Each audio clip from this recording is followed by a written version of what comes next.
S'il y a une affaire qui agite la presse togolaise, une actualité qui revient très souvent depuis plusieurs semaines, c'est bel et bien l'affaire de détournement de 500 milliards liée au pétrole. Ce qu'on appelle encore le Petrol Gate, une affaire opposant le journaliste Ferdinand Ité à la famille Fabrice Adiakli, ou sinon à ses avocats. Mesdames et messieurs, bienvenue dans ce nouveau numéro d'Écho du Togo qui va décrypter le tout dernier épisode de l'affaire Adiakli. Aux toutes dernières nouvelles, le journaliste et son journal sont condamnés à payer 4 millions de francs CFA pour diffamation. Nous allons en parler avec un confrère qui est à la fois journaliste et chroniqueur politique, Firmin Teko Agbo. Bonjour. Bonjour Roger Amemabo, merci de m'avoir invité. J'espère que vous allez bien. Je vais très bien. Et vous? Oh, je vais bien, je me porte comme un charme. Firmin Teko Agbo, je le disais tantôt, vous êtes journaliste, chroniqueur politique, tous les sujets d'actualité d'échappent à vos radars. Vous analysez souvent l'actualité avec votre regard. Dites-moi, un journaliste condamné à payer 4 millions de francs CFA pour l'exercice de son métier, sinon dans l'exercice de son métier, est-ce que le pays va bien? Oh, sur ce point, je ne peux pas répondre, ou je ne peux pas donner une réponse directe, mais juste dire que moi, je suis régulièrement contre les procès. Les procès parce que j'en ai eu aussi dans ma vie. J'ai eu une affaire avec l'ex-chef de file de l'opposition, c'était au tribunal. Le verdict m'a déclaré non coupable. Mais un journaliste au tribunal, ce ne sont pas des choses faciles parce que tout d'abord, ce n'est pas la peur qui anime le journaliste, mais c'est une situation qui fragilise la presse parce que le temps que vous avez pour réfléchir à vos écrits, pour vous réfléchir à vos émissions, le temps que vous avez pour vous occuper de votre boulot, vous consacrez une grande partie de ce temps à préparer un procès. C'est tellement compliqué. Moi, je me rappelle, à la veille ou 2 jours avant les audiences, je dois appeler mon avocat, je dois aller le voir. On doit discuter pour dire, mais qu'est-ce que nous allons dire devant le juge? Comment nous allons aborder le problème, tout ça. Donc, pour moi, je suis régulièrement contre les procès. Donc, vous pensez que c'est quelque chose qui pompe en temps et en énergie? Exactement. Mais vous semblez... En finance aussi. Et c'est pour ça que moi, je souhaite que ces affaires-là se règlent tout d'abord à l'amiable ou devant la RAC, la Haute Autorité de l'Audiovisuel et de la Communication. Là, la frayeur n'est pas grande et la pression n'est pas si forte. Vous voulez dire que ça fait peur quand on se retrouve devant le juge? Oui, quand on se retrouve devant le juge, on a peur. Demandez à Ferdinand s'il n'a jamais eu peur. Demandez à Ferdinand. Bien sûr, au Togo, il y a la dépénalisation du délit de presse, mais quand vous rentrez dans l'enceinte, quand vous rentrez dans la salle de l'audience, vous savez qu'on ne va pas vous envoyer en prison. Mais vous vous demandez est-ce que vous êtes prêt? Parce qu'il y a quelque chose que moi j'ai l'habitude de dire. Vous savez, moi j'ai jamais fait confiance au droit. Le droit ne rassure jamais. De pas le monde. Le droit ou la justice togolaise? Non, le droit.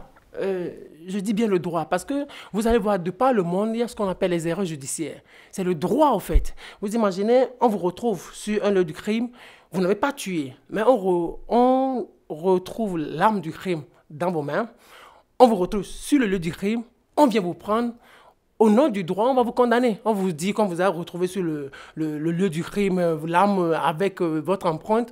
Donc, on vous condamne. Nous, on a condamné des gens, dans l'histoire, on a condamné des gens comme ça. C'est au nom du droit. Mais sauf que ces décisions ne sont pas justes. Donc, c'est pour ça que moi, j'arrive à faire la différence entre le droit et la justice. Donc, c'est pour ça que quand il y a des affaires à la justice, moi, je prends toujours un règlement amiable ou devant une autre autorité. D'accord, mais à vous entendre parler, très souvent, ça fait peur. Vous m'avez même demandé de demander à Ferdinand s'il n'a pas peur, mais en lisant le journaliste sur sa page Facebook, ses sorties, ses écrits, on n'a pas l'impression de quelqu'un qui a peur. Oui, bien évidemment. Vous savez, il y a une différence entre la bataille de l'opinion et la bataille judiciaire. Aujourd'hui, au niveau de l'opinion, Ferdinand a une certaine audience. Et quand il sort du tribunal, il se dit, oui, j'ai des gens derrière moi. Mais quand il va au tribunal, il se retrouve seul face au juge. Et dans cette situation, je dis, vous êtes humain, vous allez avoir peur parce que vous ne savez pas de quoi le juge est capable, parce que le juge il est le patron des lieux, c'est au nom de l'État qui rend la justice. Donc, vous avez peur, c'est une peur naturelle qui vient, au fait. Et donc, vous ne dormez pas, au fait, quand vous avez une affaire à la justice, que personne ne vous trompe. D'accord. Avant de faire évoluer le débat, je voudrais quand même revenir à ma question. Apparemment, je n'ai pas eu la réponse. Je ne sais pas si les téléspectateurs en ont eu. Un journaliste condamné à payer 4 millions de francs CFA dans l'exercice de son métier. Est-ce que le pays va bien? Moi, je dis que c'est la démocratie qui fonctionne. Je dis que c'est la démocratie qui fonctionne parce que c'est au nom de la démocratie que le sieur Adjakli a porté plainte. Et c'est au nom de la démocratie que Ferdinand aussi est allé s'exprimer, se défendre. Donc, sur ce point, on peut dire que le pays, il n'y a aucun problème. Parce que pour le moment, on ne reproche rien. Et tout d'abord, Ferdinand, il a dit qu'il va encore interjeter appel. C'est au nom de la démocratie. Peut-être on serait dans une situation de l'autoritarisme ou dans une situation beaucoup plus, comment dire, le contrôle de la démocratie, c'est quoi? C'est la dictature, aussi une situation un peu dictatoriale. Peut-être Ferdinand n'aurait jamais eu l'occasion de s'exprimer devant les juges. Il n'aurait jamais eu l'occasion d'interjeter appel. Dites-moi, si quelqu'un venait de nous prendre en marche tout à l'heure, concrètement, il se passe quoi de cette affaire des Adjakli? S'il faut planter le décor pour qu'on puisse continuer. S'il faut planter le décor, je pense que c'est un peu simple. Ou je dirais que c'est trop simple même. Il y a un journal qui a sorti une révélation et qui dit qu'une famille aurait détourné 500 milliards dans une affaire pétrolière. C'est tout.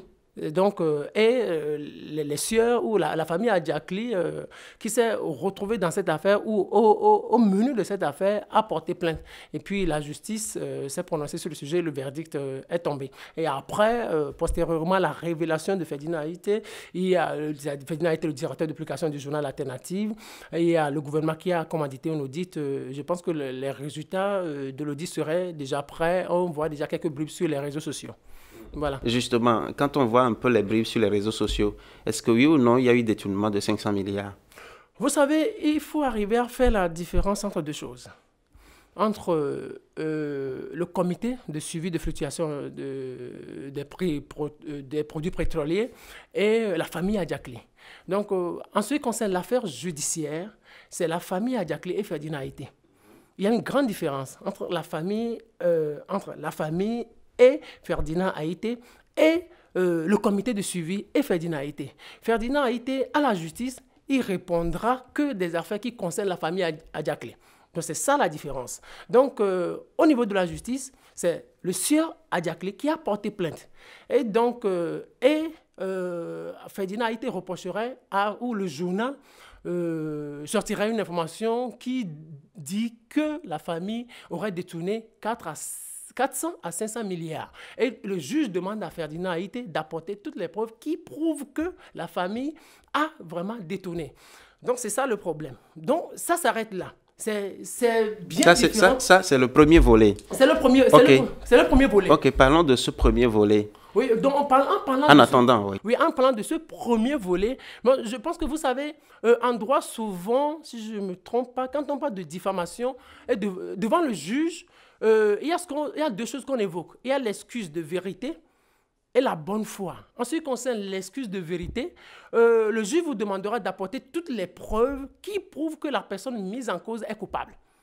Donc la bonne foi, on n'a peut-être pas toutes les vérités, mais on a les indices qui concordent que cette personne mise en cause est coupable. Même si vous n'avez pas les 100%, au moins, il y a des pistes qui permettent au juge de déduire un certain nombre de choses en ce qui concerne la personne mise en cause.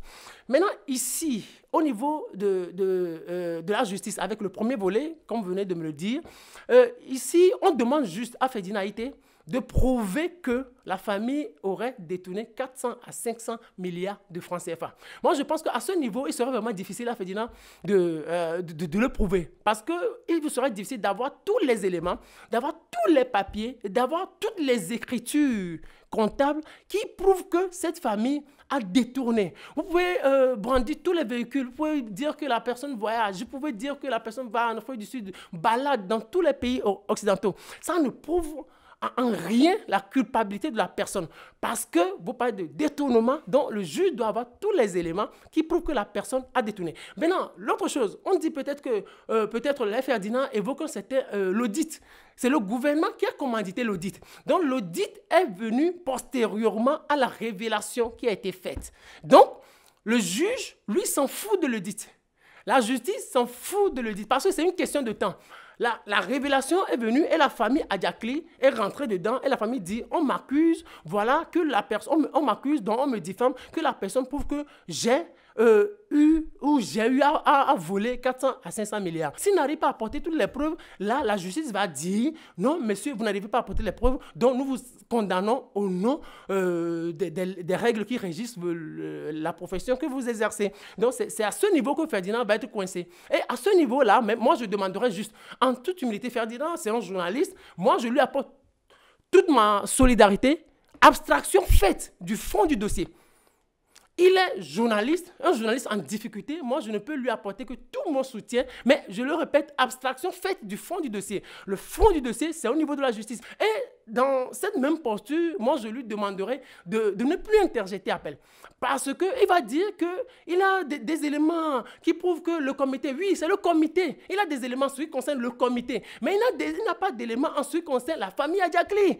Au niveau de l'opinion, il va gagner une bataille, mais face au juge, il sera seul. Donc, vous pensez que Ferdinand n'a pas les preuves de ce qu'il avance? Je veux vous citer un article pour avoir votre commentaire là-dessus.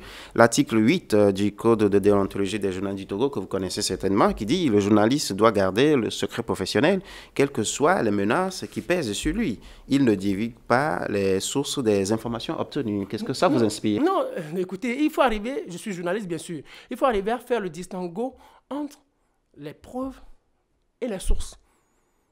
La source vous donne des éléments avec des preuves. Mais la source, c'est de façon très banale. Vous allez chez quelqu'un, la personne vous dit, oui, telle est l'information, mais je vous donne l'information avec les éléments à l'appui, mais ne divulguez jamais mon nom. Donc c'est ça la source. C'est bien différent des preuves. Donc Ferdinand, en réalité, il a dit, je le sais, dit qu'il a, même si le procès est pour demain, il est prêt. Ça veut dire qu'il a les preuves de ce qu'il avance. Ce ne sont pas des affirmations gratuites. Donc, s'il n'a pas de preuves, moi je dirais que c'est un enfant en fait. Parce que quand il dit, j'ai les preuves, j'attends le procès, qu'il est prêt pour le procès, ça veut dire qu'il a les preuves, qu'on lui a remis qu'on lui aurait remis un certain nombre de documents. Donc, on ne lui demande pas de citer le nom de la personne qui lui a remis les éléments avec des preuves. Donc, il peut juste apporter les preuves. Est-ce que la famille Adiakli a détourné 400, 500 milliards? Il dit oui. Où sont les preuves? Et il brandit les preuves. Et puis, le juge le laisse tranquille. Regardez, si c'était le comité qui avait porté plainte contre lui, moi, je dirais Ferdinand aurait vraiment tâche facile. Parce qu'aujourd'hui, on voit tout. On voit l'audit là qui est en train de sortir des documents, des noms qui sont en train d'être cités, ainsi de suite. Ferdinand, il se serait approprié ces documents et il les brandirait à la justice, comme ça, et puis il n'aurait pas de problème. Ici, le cas est très spécifique et grave. C'est une seule famille qu'il met en cause. Mais écoutez, quand il dit, ça me désole un peu pour lui, parce que je pense qu'il est dans une situation un peu difficile. Mais il dit qu'il ne paiera pas un seul rang à ces voleurs de la République, pour reprendre un peu ces termes. Oui, regardez. C'est comme quand il dit il ne paiera pas un seul rang à ces voleurs. Ça veut dire déjà, il en fait une affaire personnelle. En réalité, c'est un travail d'utilité publique qu'il est en train de faire. Oui, mais c'est une affaire qui l'oppose à cette famille en question. Donc, c'est une affaire à la fois personnelle pour lui et puis pour le pays. Oui, quand il dit à ces voleurs, quand il dit, ce n'est pas à lui de dire que la personne est voleur. Parce que rien ne prouve encore que la personne a détourné. Maintenant, ici, la famille Adiakli s'est soustrait du jeu et c'est la justice qui a décidé. Donc, tout ce qu'il fait, c'est par rapport à la décision judiciaire. Ce n'est pas la famille Adiakli qui dit aujourd'hui, payez-moi telle somme. C'est la justice qui a dit, monsieur, vous avez fait ci, vous avez fait ça, donc payez 4 millions. En gros, payez 4 millions. Donc, ce qu'il dit là, je pense qu'il s'attaque un peu à la justice.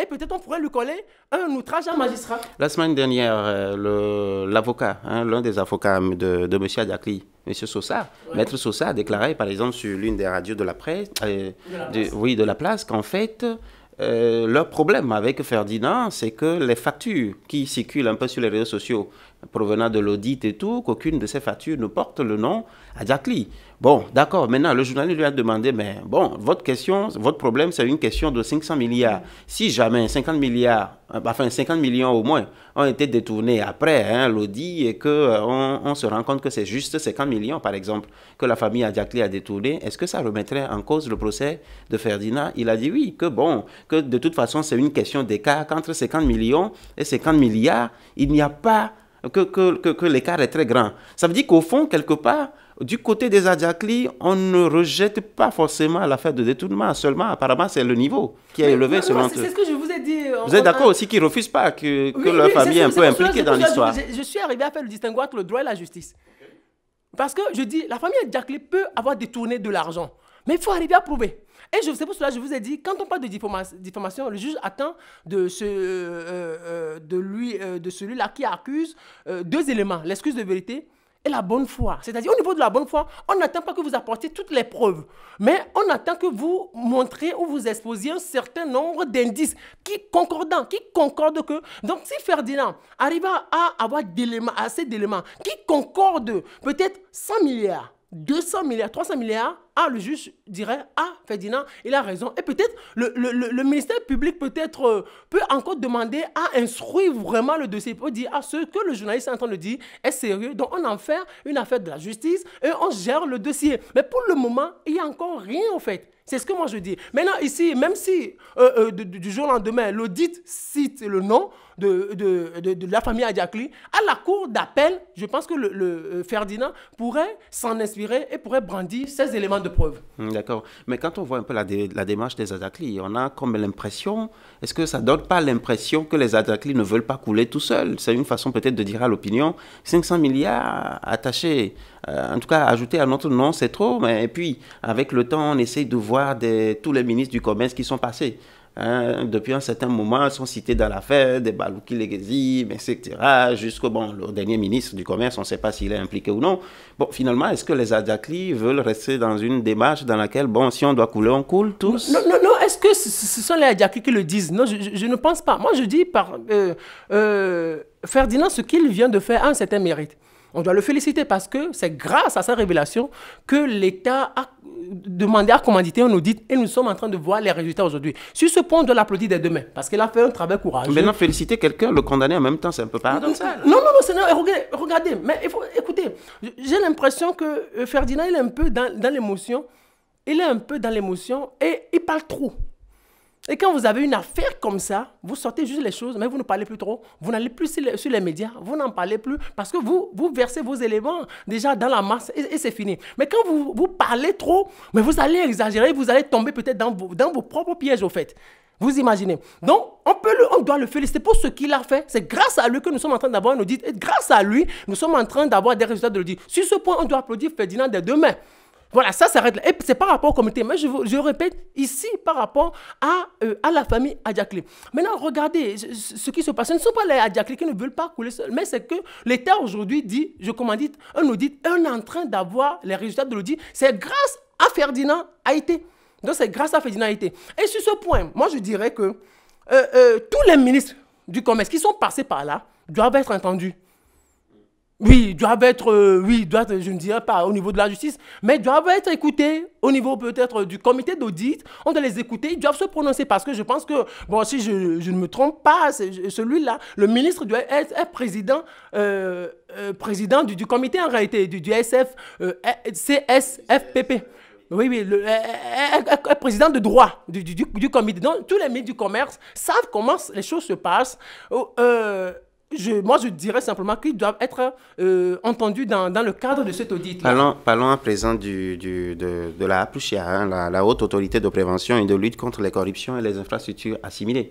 Est-ce que cette institution a le mérite d'exister à l'heure où nous parlons? L'institution mérite. Ça mérite parce qu'en réalité, ça doit contribuer à lutter contre la corruption. En réalité, avec cette affaire... Oui, avec cette affaire Ferdinand Haïté, Adjakli, l'institution devrait se saisir de ce dossier-là. Ça fait plusieurs mois déjà, elle ne dit rien. Elle ne dit rien, elle devrait se saisir de ce dossier et aussi mettre son nez dans les grandes affaires du pays pour avoir plus d'éléments. Parce que c'est grâce à Ferdinand que nous avons eu cette affaire-là. Donc, peut-être il y a d'autres encore. Donc, ça veut dire que l'institution doit avoir assez de moyens pour pouvoir bien faire son travail. À votre avis, pourquoi jusqu'ici la HAPUCHIA ne dit rien? Ça m'étonne. Ça m'étonne. C'est curieux, en fait. C'est pour ça qu'il y a certains Togolais qui pensent qu'il faut dissoudre la HAPUCHIA. Est-ce que vous les comprenez? Non, moi, je ne suis pas dans une méthode brutale. Moi, je suis dans une méthode beaucoup plus méthodique. De là, plus si je monte un peu plus haut, je veux parler du président de la République. À l'heure actuelle, est-ce que vous pensez que cette affaire n'est pas suffisamment peut-être grave pour que le président de la République se prononce? On parle quand même de 500 milliards. Quand on sait très bien que sur le marché, des fois, le Togo arrive à demander des prêts de 10 milliards, 20 milliards, 30 milliards, c'est quand même étonnant, non? Que cette affaire de 500 milliards ne fasse pas bouger jusqu'au sommet de l'État. Est-ce que ça n'a pas fait bouger le sommet de l'État? C'est grâce au sommet que nous avons l'audit aujourd'hui. Mais ce que les gens entendent, c'est que le président de la République, comme il aime tweeter, en réalité, il devrait tweeter. Il devrait tweeter, même si il n'aime pas trop les caméras, il n'aime pas trop se prononcer devant les caméras. Moi, je dis que on devrait en réalité avoir cette tweet-là, normalement, par rapport à cette affaire. Donc, quand il y a des affaires de corruption dans certains pays occidentaux, les chefs d'État se prononcent. Il y a les chefs d'État, dans certains pays, les chefs d'État se prononcent. Je pense que dans l'affaire Big Malion, Hollande n'était pas prononcé. Dans l'affaire Jérôme Cahuzac, Hollande s'était un peu prononcé par rapport à ça. Mais je pense qu'aujourd'hui, il faut que le chef de l'État se prononce parce que c'est grave. 400-500 milliards, c'est beaucoup. Oui, c'est beaucoup. Le chef d'État peut se prononcer en réalité, même si ce n'est pas devant les caméras. Je pense qu'il a tweeté tout récemment par rapport à l'élection de Joe Biden. Donc ça là, en réalité, avec ça, le panier de la ménagère est menacé au Togo. Donc il doit se prononcer publiquement par rapport à cette affaire. On sait que c'est lui qui a commandité l'audit ou c'est l'État qui a commandité cet audit-là. Il doit se prononcer. Mais ce qui m'intéresse, vous savez, le Togo est en train de vivre une situation difficile et le Togo a un passé un peu lourd. Ce qui serait beaucoup plus intéressant, moi je l'ai toujours dit, c'est de tout faire pour que cette disposition qui permet de déclarer ses biens, ou qui contraint les chefs d'État, premiers ministres, les présidents de l'Assemblée, vice-présidents, les DG de société à déclarer leurs biens avant d'entrer en fonction, soit mise en application. Parce que si on ne fait pas ça là, il sera difficile de lutter contre la corruption. C'est-à-dire, vous êtes DG, vous êtes ministre, avant d'entrer en fonction, on sait que vous avez 10 francs sur votre compte et à la fin de votre temps que vous aurez à passer à la tête de votre ministère, si vous avez 15 francs, vous le justifiez. Et là, ça éviterait assez d'actes de corruption. Parce que si on ne fait pas ça, il sera difficile. La gestion sera toujours opaque. Et puis, vous savez, bien sûr, nous sommes en train de construire une démocratie. Quand on parle de la démocratie, c'est la transparence, la reddition des comptes et la culture des résultats. Donc, il faut régulièrement qu'on rende compte. Ce comité-là a existé pendant longtemps. La population n'a pas suffisamment eu d'infos en ce qui concerne son fonctionnement. On n'a toujours pas publié des infos en ce qui concerne son fonctionnement. Je pense que maintenant, il est temps que ce comité-là, à l'avenir, rencontre régulièrement la presse et qu'on nous dise exactement ce qui se passe là-bas. Firmin pense que nous sommes en démocratie. Il se plaint un peu par rapport à une certaine opacité. Firmin, on est arrivé à la fin de cette émission. Je veux juste en 30 secondes vous demander si vous étiez devin, cette affaire Ferdinand, etc., avec le truc là, comment est-ce que ça pourrait finir? Juste en termes de devin, on verra si vous êtes un bon devin dans quelques semaines. Est-ce que je suis un bon devin? Peut-être une petite projection. Une petite projection, moi je dis si, deux possibilités. Si Ferdinand n'interjette pas appel, ou si Ferdinand n'interjette pas appel, je pense que l'affaire là serait close en ce qui concerne lui et la famille Adiakile. Mais avec l'audit, il faudrait s'attendre à beaucoup plus de révélations. Déjà, nous avons déjà 2 noms qui sont cités. Avec l'audit, si l'affaire là se poursuit bien, nous aurons encore d'autres noms à l'avenir, peut-être des ministres du commerce qui ont eu antérieurement à gérer aussi le ministère. Même moi, je dis simplement, je demande à Ferdinand de ne plus interjeter. Bon nombre de Togolais pensent, et ça je sais que vous êtes au courant, qu'au Togo très souvent, quand vous êtes cité dans des scandales comme ça, finalement c'est la promotion que vous recevez. Est-ce que c'est vrai? Vous partagez ce sentiment? Non, c'est par rapport à un certain nombre de faits. Est-ce que les faits sont avérés? Je n'ai pas tous les éléments, mais c'est pas, on voit 1 ou 2. En réalité, ça ne devrait pas être le cas. Et ça devrait choquer. Et ça devrait choquer. Et vous savez, c'est ce qui frustre au fait. Quand il y a des manifestations dans les rues, c'est ce qui choque.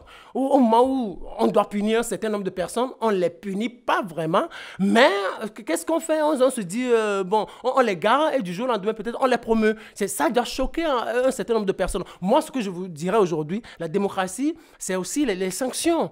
La démocratie, c'est les corvées aussi. Donc, si quelqu'un a été pris en flagrant délit ou s'il est cité dans un délit de corruption, moi, je pense qu'il puisque nous sommes en démocratie, la justice, le droit demande à ce que cette personne-là soit sanctionnée et qu'on sanctionne. Et là, on éviterait assez de frustration, on éviterait assez d'aigreur et le pays avancerait très bien. Filimete Kouagbo, quel est le message clé que ce procès envoie au corps des journalistes, aux journalistes togolais?